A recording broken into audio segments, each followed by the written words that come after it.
안녕하세요. 로우코드 하는 남자 로코남입니다. 오늘은 파람함수에 대해서 배워볼 건데요. 앱을 만들다 보면 각 화면별로 다른 URL을 보내서 어떤 URL을 선택하냐에 따라서 다른 화면이 나오게 한다거나 아니면 각 프로젝트마다 다른 URL을 보내서 그 URL로 접속하는 경우 해당 과제를 보여주는 기능을 구현해야 할 때가 있어요. 그럴 때 쓰는 함수가 파람함수거든요. 수신자에게 이메일로 URL 링크를 보내고 그 URL 링크에 변수들을 집어넣어서 앱에서 활용을 하는 거죠. 설명은 조금 어려운데 기능 자체는 어렵지 않거든요. 그래서 잘 듣고 따라오시면 될 것 같아요. 그럼 파람함수에 대해서 강의하도록 하겠습니다. 먼저 파람함수를 쓰려면 URL 구조를 이해를 해야 돼요. 보시면 이렇게 파워앱스에 공유를 누르면요. URL이 떠요. 근데 URL이 https에서 apps.powerapps.com 플레이 그다음 뭐 2가 붙는 경우도 있고요. 이상한 숫자들이나 문자가 붙어요. 그 다음에 물음표하고 테넌트 아이디가 또 붙어요. 그 다음에 파람함수를 쓸 수 있거든요. end를 붙여서 이런 형태로 데이터를 넣으면 이 URL로 접속이 되는데 이 값들을 다 변수로 쓸 수가 있어요. 그래서 URL의 구조가 이렇게 되어 있다는 걸 인지를 하고 그 다음에 파람함수를 쓰시면 조금 이해하기가 쉬우실 거예요. 그럼 이제 앱을 한번 제작해 볼게요. 파워앱스에 들어가서 앱을 만들어 보도록 하겠습니다. 만들기 누르고요.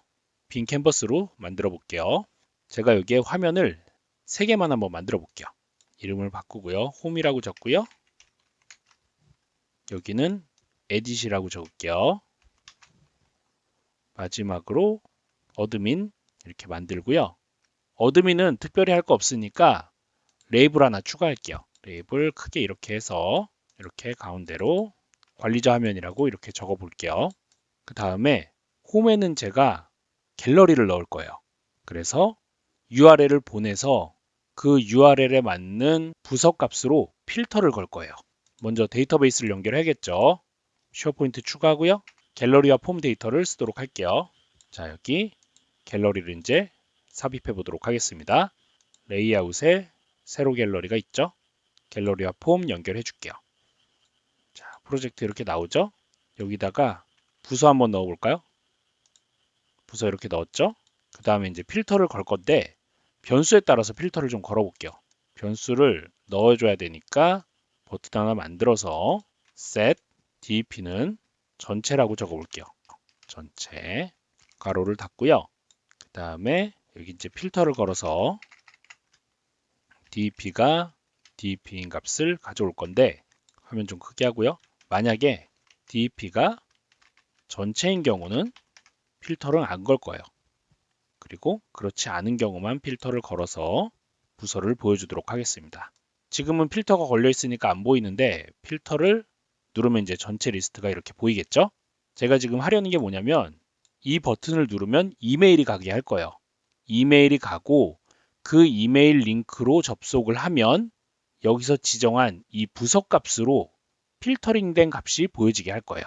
그러면 아웃룩 커넥터도 연결해야겠네요.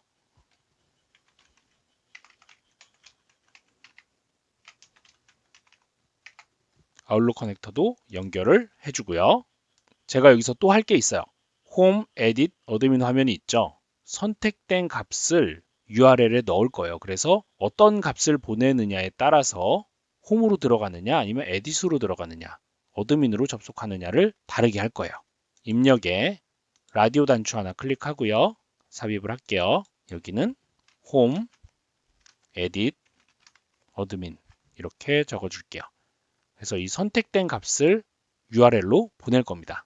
그 다음에 에딧 화면에는 제가 폼을 넣을 거예요. 폼을 넣고 연결을 해주면 이렇게 뜨겠죠.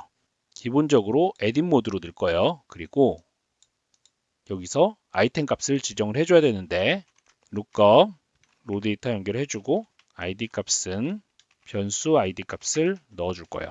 지금 변수를 설정 안 해서 오류가 나는데 이것도 제가 지정을 할게요. 일단 이렇게 해놓고 다시 홈 화면으로 넘어갈게요. 여기서 이제 아웃룩 커넥터를 써서 메일을 보낼 거예요. 아웃룩 샌드 메일이 있죠. 샌드 메일에 to는 제 이메일을 넣을 거예요. 이메일을 넣고 제목은 과제 확인 요청이라고 한번 적어 볼게요. 내용은 이제 URL을 넣을 건데 일단 아무거나 넣고 먼저 저장을 할게요. 앱을 저장하고 파람 테스트라고 저장을 할게요. 이제 공유를 누르고 링크 복사를 누를게요. 그 다음에 이 링크를 자 여기 레이블 추가해서 넣어보도록 하겠습니다. 그러면 이런 식으로 복잡하게 지금 URL이 나와요. 이 복사한 값으로 파란 값을 넣을 거예요. 일단 지우고요. 여기다가 넣을 건데 이제부터 조금 집중을 하셔야 돼요.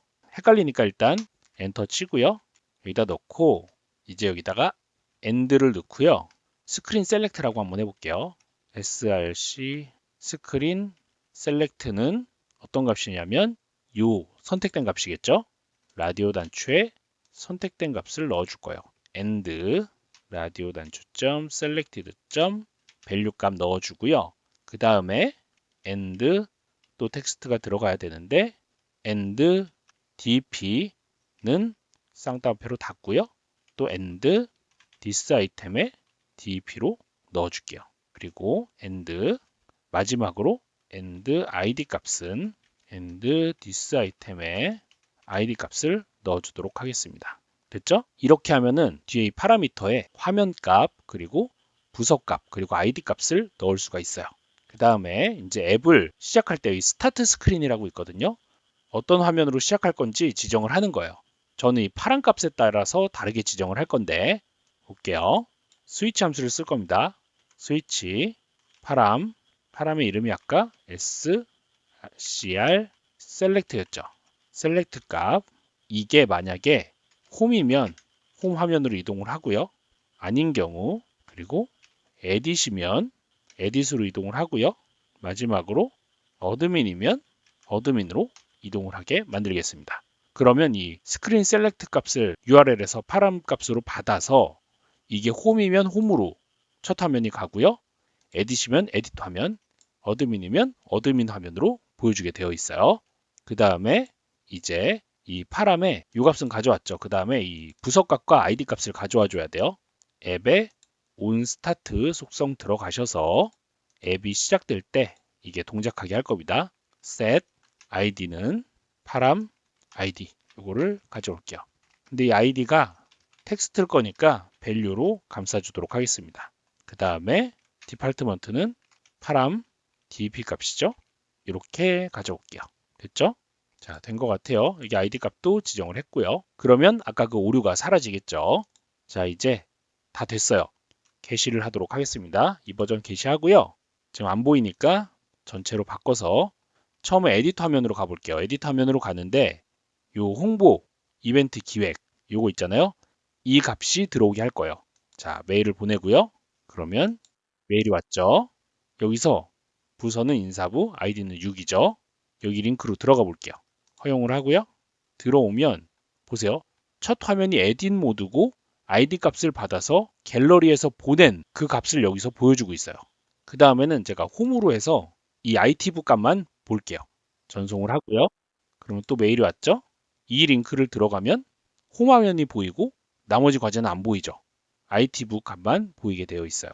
이거 누르면 전체로 바뀔 거니까 다시 전체 리스트가 보이겠죠? 마지막으로 어드민으로 한번 보내볼까요? 보내볼게요. 도착했죠?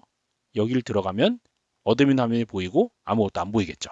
파람 함수는 이런 식으로 다양하게 응용을 할 수가 있어요. 보통 일반 유저들의 경우는 필터링을 할 때 부서로 필터링하는 케이스가 많거든요. 그런 경우는 오피스 365 사용자 커넥터를 통해서 부서를 추출하고 그 값을 가져오면 되겠죠. 근데 여러 개의 데이터를 봐야 되는 사람들이 있어요. 뭐 임원들이나 관리자들. 이런 분들이 접속을 할 때는 내가 원하는 부서만 첫 화면에 나왔으면 좋겠을 수도 있잖아요. 그럴 때 이 파람 함수를 쓰면은 조금 더 다양하게 앱을 활용할 수가 있습니다. 생각보다 간단한 기능이니까 연습하시면 아마 사용하실 수 있을 거예요. 오늘의 강의는 여기까지고요. 강의 듣느라 고생 많으셨습니다. 감사합니다.